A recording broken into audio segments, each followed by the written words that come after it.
Kembalikan PKI sebagai partai yang legal dan realisasikan partai tunggal di DPR RI.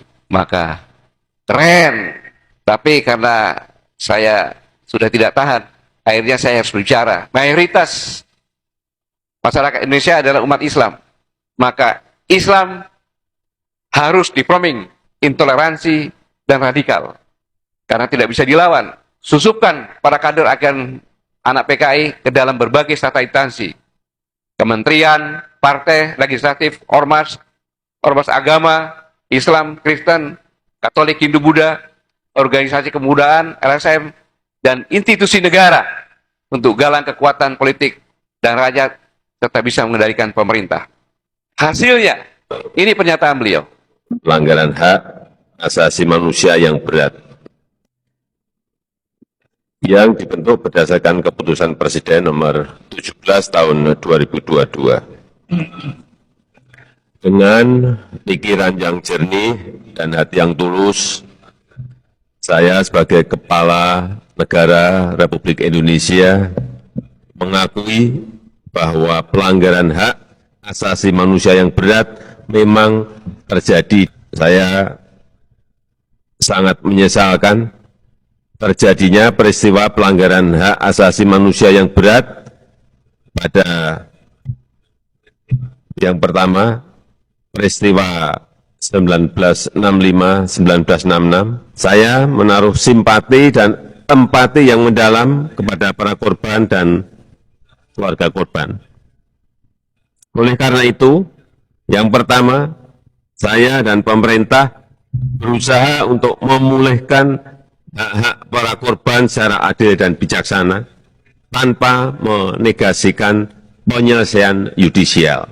Jadi itulah pernyataan yang benar-benar sangat luar biasa dari tim yang 12 orang, 126 hari, dan bisa 12 peristiwa.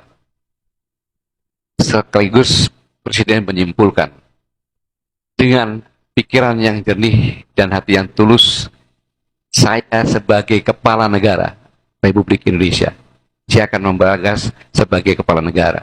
Hukum yang ada di Indonesia, yaitu harus persetujuan DPR. Baru membentuk tim ad hoc. Tetapi beliau sebagai kepala negara hanya mendengarkan 12 orang tadi. Sudah menyatakan terjadi pelanggaran hak asasi manusia yang berat. Dan menyatakan saya sangat menyesal terjadinya pelanggaran berat tersebut.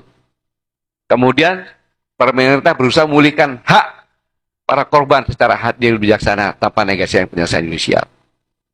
Pelanggaran HAM berat ini agar publik semuanya tahu. Karena kalau tidak tahu, itu pelanggaran HAM berat biasa saja. Berdasarkan Undang-Undang Nomor 26 tahun 2000, itu pelanggaran HAM berat adalah, pertanyaannya adalah, mengapa Presiden dalam menerbitkan keputusan Presiden nomor 17 tahun 2002 tidak mengikuti logika undang-undang ini dengan terlebih dahulu berkonsultasi dan meminta pertimbangan DPR RI. Ini suatu konstitusi juga. Saya harus berani menyampaikan seperti ini sebagai seorang Presiden kepala pemerintahan. Dari kesaksian sejarah betapa kejamnya PKI pada pemberontakan G30 PKI yang telah menculik, menyiksa, membunuh para ulama dan santri, ada replik-repliknya di mana-mana, dan yang tragis menculik, menyiksa dan membunuh sejumlah jenderal, dan kemudian jenazahnya ditumpuk, dimasukkan secara paksa di dalam lubang buaya. Saya ingin sedikit menjelaskan siapa jenderal-jenderal itu. Jadi yang katanya PKI tadi anak cucunya dan yang berdampak, maka tidak usah memikirkan uang sekolah. Ada beasiswanya bahkan. Sudah sekolah dikasih duit lagi. Jadi dokter-dokter nanti begitu dia punya surat sakti bahwa saya keturunan PKI, maka harus memprioritaskan. Jadi dapat semacam VVIP lah. Jadi anak-anak keturunan PKI nggak usah khawatir. Di PHK dia jaminan hari tuanya ada. Ini kayak hidup di surga ini.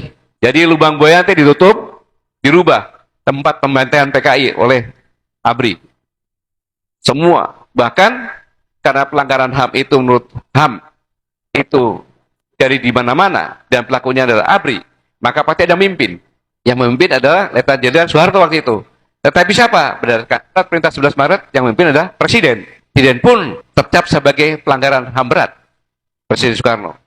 Maka tugas Menteri PU nanti adalah merubah Bandara Soekarno-Hatta menjadi Bandara Aidit Noto. Senayan, kan? Gelora Bung Karno dirubah Gelora Aidit. Memang kalau seperti ini. Ini dampaknya. Ini perintah instruksi Presiden loh ini.